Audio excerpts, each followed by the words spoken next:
Olá, amigos. Estamos aqui para mais uma aula de astronomia do Instituto Federal de Pernambuco, campus Recife. E hoje nós vamos abordar os planetas, que podemos considerar como o primeiro laboratório da física aqui na nossa proximidade, fora do nosso planeta, né? Lembrando que nós estamos em um ambiente espacial, né? O primeiro ambiente é o nosso sistema solar, dominado pelo Sol. Esse ambiente é dominado energeticamente e gravitacionalmente pelo Sol, já que a órbita, o movimento dos planetas depende desse grande astro, e também a intensidade de luz e outras radiações que atingem também os planetas dependem exclusivamente do Sol, né? Os planetas podem ser divididos em dois tipos básicos, né? Os planetas telúricos, né, que são os planetas interiores, também chamados de terrestres, né, porque são parecidos com a Terra, são os 4 primeiros, né? E eles estão mais próximos ao Sol, é a característica deles, que são Mercúrio, Vênus, Terra e Marte. Geralmente são pequenos, rochosos, né, com poucos ou nenhum satélite. Então, por exemplo, Mercúrio não tem nenhum satélite, Vênus também não, a Terra tem um, que é a Lua, e Marte tem 2, que é Phobos e Deimos, né, que na verdade são 2 pedras que foram atraídas gravitacionalmente para ele, né, pequenas, né. Então, esses planetas, eles têm uma característica, né? Ele tem um interior sólido, dividido em camadas, né? São quentes no seu interior, e essa propriedade, né, de serem sólidos indica mais ou menos a época em que foram formados. Nós podemos saber esses períodos através da análise desses planetas, né? Os outros planetas são chamados planetas jovianos, que são os planetas exteriores, né? Os mais afastados, os 4, né? Que são Júpiter, Saturno, Urano e Netuno. E característica deles é que eles são grandes, né, gasosos, né, todos são feitos de gás, embora satélites em torno deles possam ser sólidos, né, e eles têm muitos satélites, né, dezenas. Júpiter tem dezenas e Saturno também tem outra dezena, né. Então a grande quantidade, devido à sua atração gravitacional, né, classifica esses planetas em uma parte separada da inicial, né. Então é como se nós tivéssemos 2 sistemas solares, né. E entre eles tem um conjunto de vários asteroides, né? Esses asteroides nós chamamos de cinturão de asteroides. O cinturão de asteroides fica entre Marte e Júpiter. E esses satélites, né, pequenininhos, né, foram retirados, às vezes alguns são capturados pelos planetas, né? Então o cinturão de asteroides, ele está aí há milhões de anos, né, em um meio intermediário entre os planetas telúricos e jovianos. O maior deles é esse aqui, ó, Ceres, né, que parece com a Lua.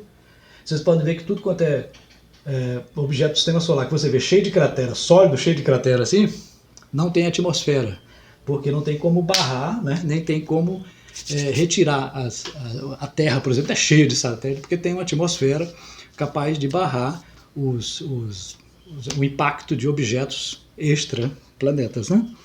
Bom, nós temos também que esses planetas estão em órbitas, né, diferentes. Cada planeta tem a sua órbita, mas elas nunca estão no mesmo plano. Então cada planeta tem uma propriedade diferente. Então eles não estão totalmente alinhados porque existem influências. Quando você coloca um planeta só e um Sol só, fica fácil de você prever como ele vai funcionar. Mas se você tiver um conjunto maior, um interfere sobre o outro. A força gravitacional de um interfere sobre o outro. Por isso, essas características são bem diversas entre os planetas sólidos e os planetas gasosos, né? A Terra, Marte, né? E já Júpiter é diferente. Então esses planetas, eles têm características próprias, e essas características podem ser identificadas visualmente, né? Alguns são mundos totalmente secos, outros são totalmente cheios de gases, né? Como Vênus, por exemplo. E eles têm características em comuns. Para identificar um planeta, a gente precisa de características matemáticas, né? Que chamamos de elementos de órbita. Então se você tem uma órbita do planeta, ele tem aquelas características. Com aquelas características, né, que são essas aqui, né, essas 6, são os 6 parâmetros, 6 elementos da órbita, que é a inclinação da órbita, né, quanto ela está inclinada em relação a um plano padrão, né, o tamanho do semi-eixo maior, né, quer dizer, ela é uma elipse, ela pode ser um eixo grande ou curto, ela pode ser quase circular ou pode ser muito achatada, a excentricidade, a longitude do nó do ascendente, o argumento do Perier, a anomalia média, isso são características matemáticas que identificam como a órbita está dentro do sistema solar. Por isso que é importante saber isso sobre os planetas, e os astrônomos, estudando mais profundamente, devem conhecer, né? Os planetas também têm rotação, né? E cada planeta tem uma rotação diferente. A maioria deles roda no mesmo sentido, que é o sentido de rotação da Terra, que nós chamamos de sentido direto, né? Mercúrio leva 58 dias para dar um giro, Vênus 243 dias terrestres para dar um giro, né? Lá um dia dura mais do que um ano, né? E no sentido contrário. Já a Terra no sentido direto leva 24 horas, Marte também praticamente 24 horas, no mesmo sentido, só que Marte é menor, né? Júpiter e os outros planetas têm uma característica de girar muito rápido, né? Júpiter, por exemplo, leva 10 horas, mais ou menos, 9 horas e pouco, para dar uma volta. Um planeta enorme como aquele, girando, é uma velocidade enorme. Então, se você fosse entrar com a nave dentro do planeta, você já encontraria o impacto dessas nuvens com uma grande quantidade, né? Como Saturno também, Urano e Netuno. Esses planetas, eles têm algumas propriedades, e os seus satélites também têm propriedades que são dependentes, né? Aqui, para vocês terem um comparativo, nós temos Terra, Vênus, Mercúrio, Marte, a nossa Lua, observe que é mais ou menos a quarta parte, né? E aqui uma série de outros satélites, maiores, menores, os 4 de Júpiter, né, que são Io, Europa, Ganimedes e Calisto, são os 4 chamados galileanos, né, porque foram descobertos na época de Galileu. Galileu foi o primeiro a registrar, né, Titã, e a nossa Lua, né, que é um satélite que tem fases, né, que a gente observa aqui, da Terra. Certo? O sistema solar, ele tem uma dependência de massa quase total do Sol, né? Se você for medir a quantidade que nós temos aqui de massa no sistema solar todo, né, 99,85% está no Sol e apenas 0,1% está nos demais planetas. Então, a quantidade de massa é tão grande que a força gravitacional, né, é suficiente para manter esses astros presos ao sistema, enquanto que alguns podem ser jogados para outros sistemas, outras estrelas, né?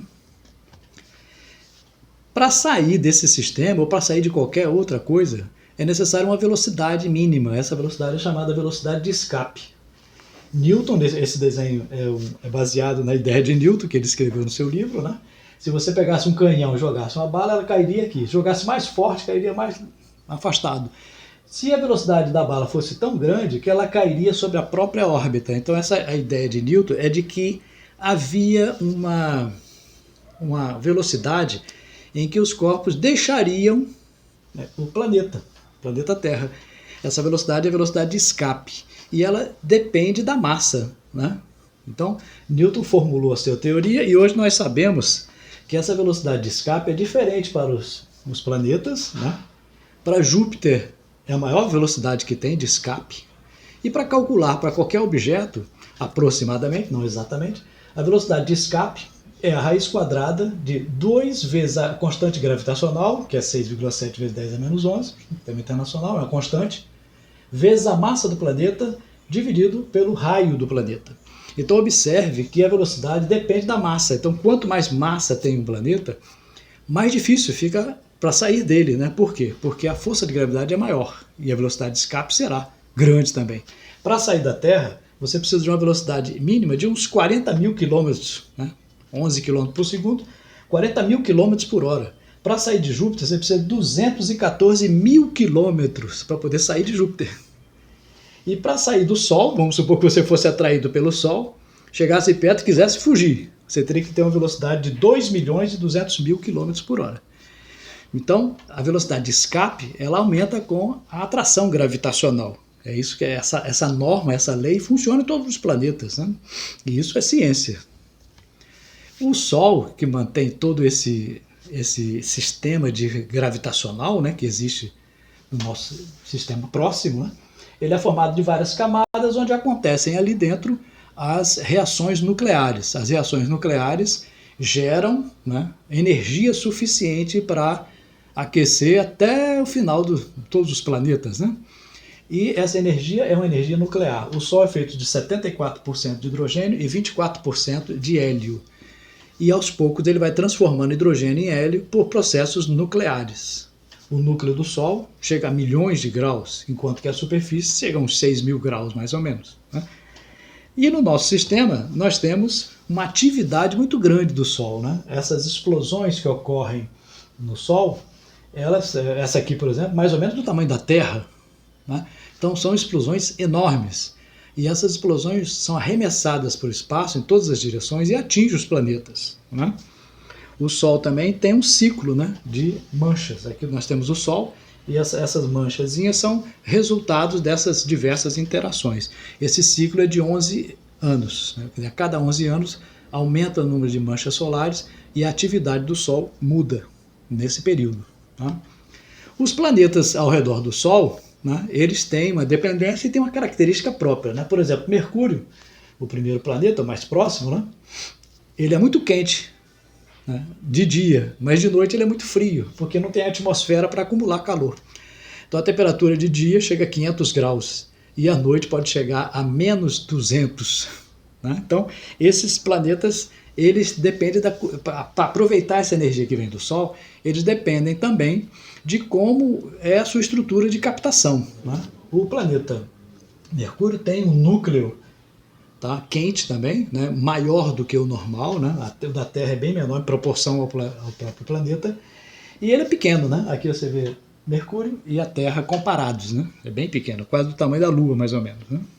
Depois de Mercúrio nós temos Vênus, que é o planeta mais quente, né, mais quente do que Mercúrio, porque tem uma atmosfera densa que guarda mais o calor. Tanto de dia quanto de noite a temperatura chega a 400, 500 graus, né, e é mais ou menos do tamanho da Terra, você pode ver aqui, ó, praticamente do mesmo tamanho.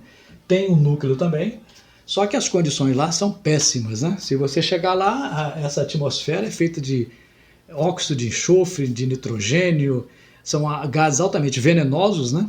E o que você... Lá tem chuva ácida e gás extremamente tóxico. Então, é o pior lugar para você morar no sistema solar, porque você não vai respirar direito, a temperatura de 400 graus. Então, é um inferno do sistema solar, é Vênus. Né? Depois de Vênus, nós temos a nossa Terra, que é um planeta equilibrado. Ou seja, ele nem é muito quente, nem é muito frio, não tem só sólido, tem líquido, gás e sólido equilibrados. Existe vida na Terra, não é por acaso, né? É porque tem condições aqui. O núcleo da Terra, lá naquele núcleo, ele é quente, temperatura de 4.000 graus no núcleo. Só que ele vai diminuindo, chega na superfície, tem a crosta, né? Antes de haver a crosta não poderia ter vida na Terra. Né? Quando criou-se a crosta, nós temos condições de equilibrar sólido, o líquido, as águas do oceano e a atmosfera, que também é estratificada. Então essas subdivisões fazem com que a energia seja aproveitada e seja equilibrada, não seja só um impacto de energia solar contra a Terra, né? E outra coisa, a Terra tem uma coisa que os outros planetas não têm. Ou tem, mas não tem tão equilibrado assim, que é o campo magnético. O Sol ele emite uma grande quantidade de partículas, elétrons, prótons, partículas carregadas, extremamente perigosas, a altíssimas velocidades. E se nós ficássemos aqui fora, recebendo essa radiação, era como se nós estivéssemos perto de um reator nuclear. Chernobyl, por exemplo, ali perto, se estivesse perto do reator. Porque a quantidade de radiação é extremamente perigosa. Mas a Terra, ela tem um núcleo ativo, 2 núcleos, né? Um núcleo do tamanho da Lua, mais ou menos, que é o núcleo interno, parado, e um outro núcleo, o núcleo externo, que é líquido, então ele se movimenta. Então esse movimento dele, nós vimos pelo eletromagnetismo, que quando a gente tem movimento de carga elétrica, gera, né, um campo magnético. Né? Carrega da mão direita, né? Quando você tem um movimento de carga, você gera um campo magnético. Então esse campo magnético é gerado pela Terra, ele desvia a radiação que vem do Sol. Se não tivesse esse campo magnético, não haveria vida na Terra, porque a radiação solar ia incidir diretamente, a vida não poderia se prolongar na Terra por causa desse campo magnético. Já outros planetas, como Marte, por exemplo, Marte tem um núcleo, ele nunca é quente como o da Terra, uma estrutura parecida, né, com a Terra, mas não tem um movimento. Então, em Marte, a gente tem um núcleo rochoso, quente, como a Terra, mas não tem um núcleo com cargas elétricas em movimento para poder gerar o campo magnético. Então, Marte é totalmente seco, porque as radiações solares, ao atingirem Marte, se tivesse água lá, por exemplo, ela teria evaporado. A radiação, se tivesse vida, teria morrido. Por quê? Porque no planeta Marte, as condições não são de proteção do campo magnético, né? Marte também é pequeno, né, em relação à Terra, mais ou menos a metade da Terra, né? E na sua superfície, a gravidade é menor, tem estrutura um pouco diferente. Se você quisesse ir para Marte,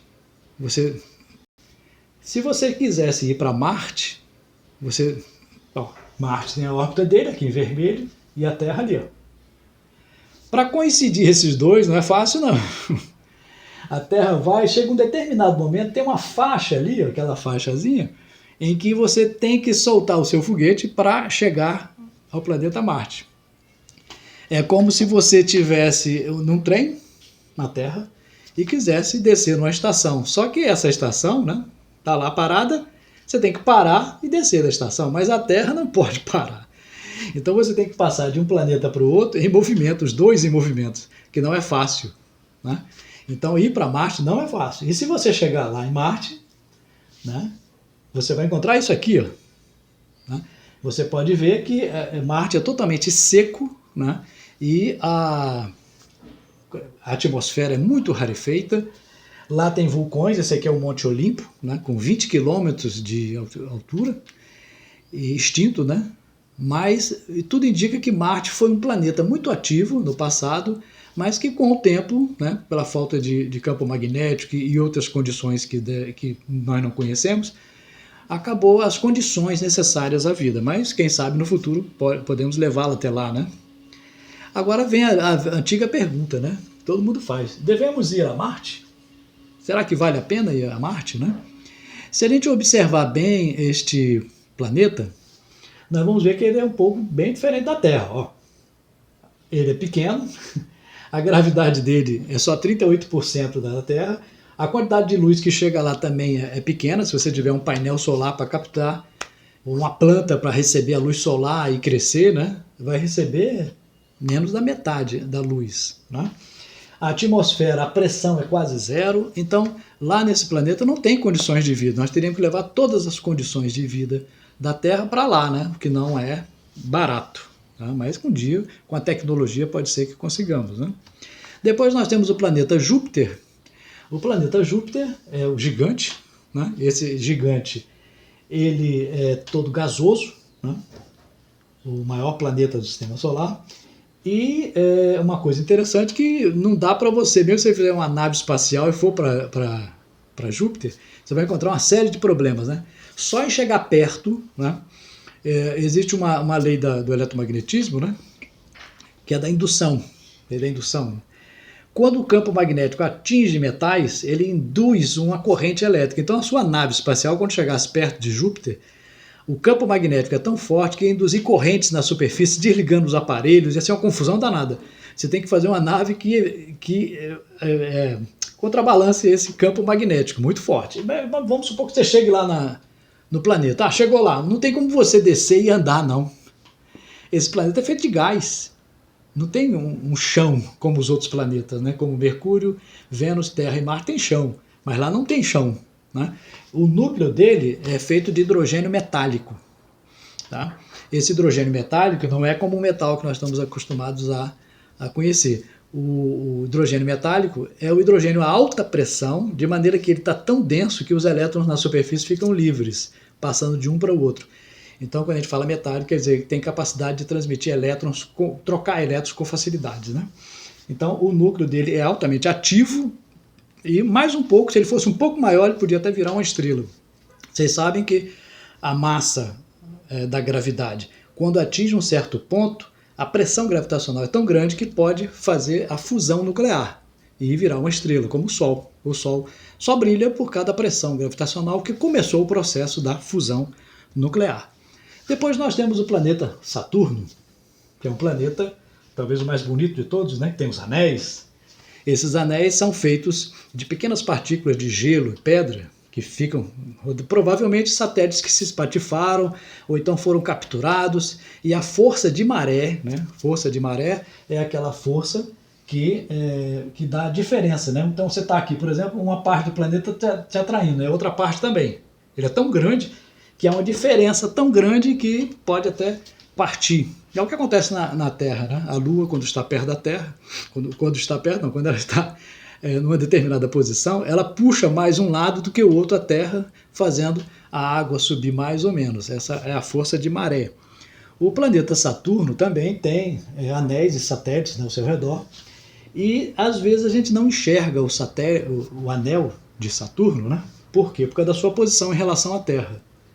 Aqui nós temos a órbita da Terra e a órbita de Saturno. Como ele é inclinado, esses anéis são inclinados, tem hora em que os anéis, né, ficam no mesmo plano da órbita da Terra, então a gente nem enxerga, vê lá, só vê aquela bola, mas não vê os anéis.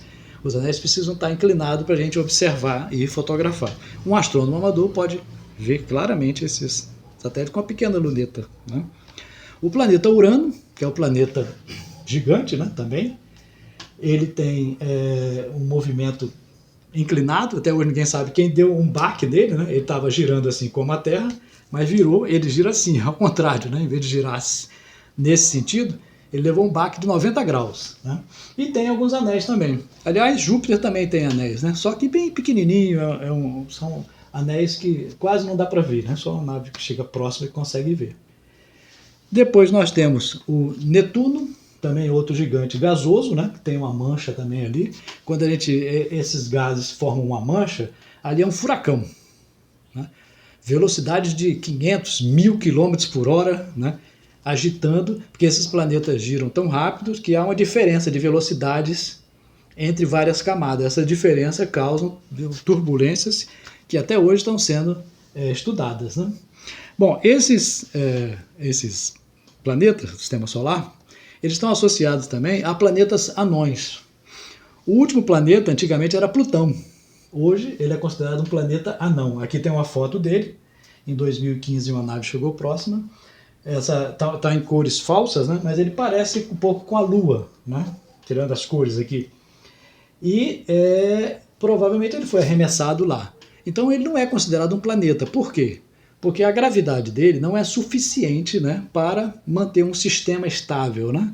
Ele tem um satélite, né, Caronte, e eles giram em torno de um eixo. Quer dizer, o planeta não é o dominante. Então, quando o planeta não domina um sistema ao seu redor, a gente chama de um planeta anão. Né? O maior deles é Eris. Né?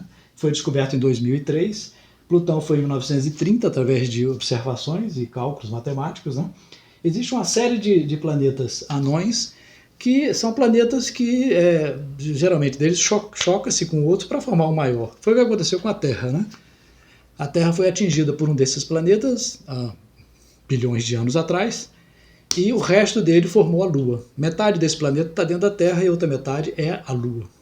Então isso acontece normalmente no Sistema Solar. E existe o cinturão de Kuiper. O cinturão de Kuiper está por fora de todos os planetas do Sistema Solar. Depois de Urano, Netuno, Plutão, passou todos eles a um cinturão de partículas, né, de pedaços, de restos do Sistema Solar, que nós chamamos de cinturão de Kuiper. Eles estão entre 30 e 50 UA. UA é unidade astronômica. Tá? A unidade astronômica é a distância média da Terra até o Sol. Cerca de 150 milhões de quilômetros. Né? A rigor é 149 milhões e 600 mil quilômetros. Então, essa distância padrão, que é a média da Terra, ele está a 30 a 50 unidades, então bem afastado. É o que sobrou desses impactos, chama-se cinturão de Kuiper. E se você afastar mais ainda, você vai achar uma nuvem bem afastada do Sistema Solar, que é a nuvem de Oort, que está a cerca de 30 mil a 60 mil unidades astronômicas, é bem afastado. Então o Sistema Solar vai até lá. O Sistema Solar é muito maior do que nós imaginamos. Os planetas são um pedacinho ali, mais sólido, né? Pela atração gravitacional foram se formando planetas sólidos, gasosos, mas tem uma nuvem que é o resto que formou o Sistema Solar. Essa nuvem de Oort, ela gera cometas que de vez em quando chegam nas proximidades do Sol e alguns podem até atingir a Terra, né? Então, nós demos uma olhadinha rápida sobre os nossos planetas, nosso sistema solar, e espero que tenham gostado. E qualquer dúvida fica para as próximas, nós vamos analisar depois algumas características dos planetas, como seu aspecto matemático e as leis de Kepler. Ok? Muito obrigado.